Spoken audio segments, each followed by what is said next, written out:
थरार भाग क्रमांक 2. मागील भागात आपण बघितलं की योगेशने गावकऱ्यांनी सांगूनही शॉर्टकटचा पर्याय निवडला. तो जंगलातल्या वाटेने जाऊ लागला. त्याला विचित्र अनुभव आला. काय झालं योगेशच्या बाबतीत पुढे बघू या भागात. योगेशच्या भोवती हसण्याचे आवाज वाढू लागले. त्या हसण्याची आवर्तनं वाढू लागली तसा योगेशचा धीर सुटत चालला. त्याच्या कपाळावर घामाचे ओघळ वाहू लागले.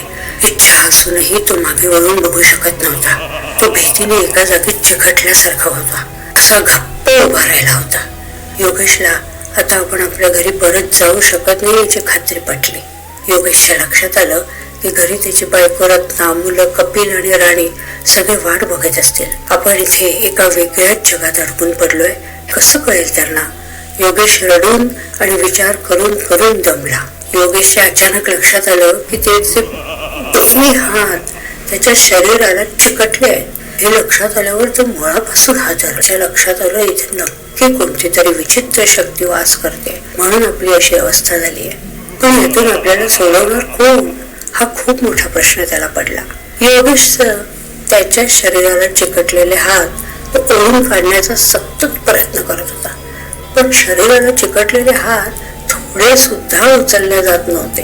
योगेशच्या भोवतालचा आवाज आता वाढायला लागला. त्या आवाजाने योगेशचं डोकं दुखायला लागलं. त्याची बुद्धी कामच करेनाशी झाली. योगेश सतत राम नाम जपत होता. त्याच्या डोळ्यातून घळघळ पाणी वाहत होतं. त्याची शरीराला चांगलीच थरथर सुटली होती. योगेश डोळे उघडायला घाबरत होता. तेवढ्यात त्याच्या मनात आलं इथून पळून जावं. हे मनात येताच तो पाऊल उचलायला गेला तर त्याचं पाऊल पण जमिनीला चिकटलं होतं. ते उचललंच गेलं नाही. आता तर तो प्रचंड घाबरला.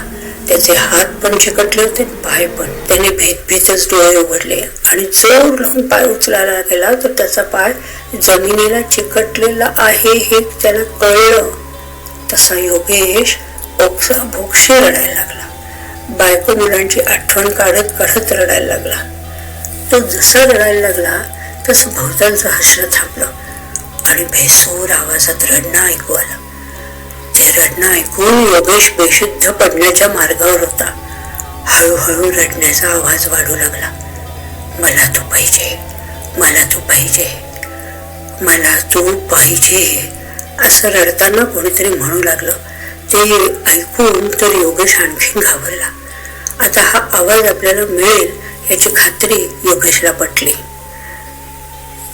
त्याने आलाप घ्यावे तसे रडण्याचे आलाप सुरू झाले. ते ऐकणं शरीराला ताना आलाप घ्यावे तसे रडण्याचे आलाप सुरू झाले. ते ऐकणं योगेशला कठीण होऊ लागलं. आपलं कपाळ हाताने ताळ ताळ बडवावं असं योगेशला वाटत होतं.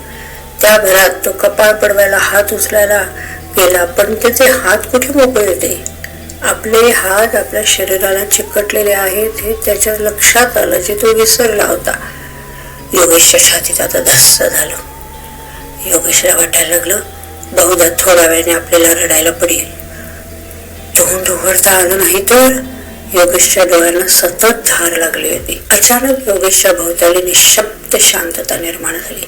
हसण्याचे रडण्याचे आवाज पूर्णपणे बंद झाले. त्यामुळे योगेशला जरा वेळ छान वाटलं. पण नंतर इतकी भयानक शांतता पण त्याला नकोशी वाटायला लागली. योगेश आपले डोळे उघडण्याचा प्रयत्न करू लागला. त्याला डोळेच उघडता येत नव्हते. मघापर्यंत तो रडत असताना त्याचे डोळे मिटलेले होते. त्यात त्याला विशेष काही वाटलं नाही. पण आता आपल्याला डोळे उघडता येत नाही हे कळल्यावर तो भीतीचा खोल दरीत कोसळला. मगाशी क्षणभर आपण डोळे उघडले होते मग आता काय झालं योगेशला काही कळेना.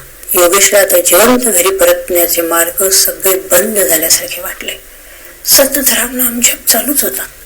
योगेशच्या अंगाला सुटलेली थरथर अजून थांबली नव्हती.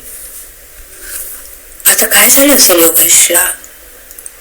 तो वाचला असेल का याच्यातून हे बघूया पुढल्या भागात.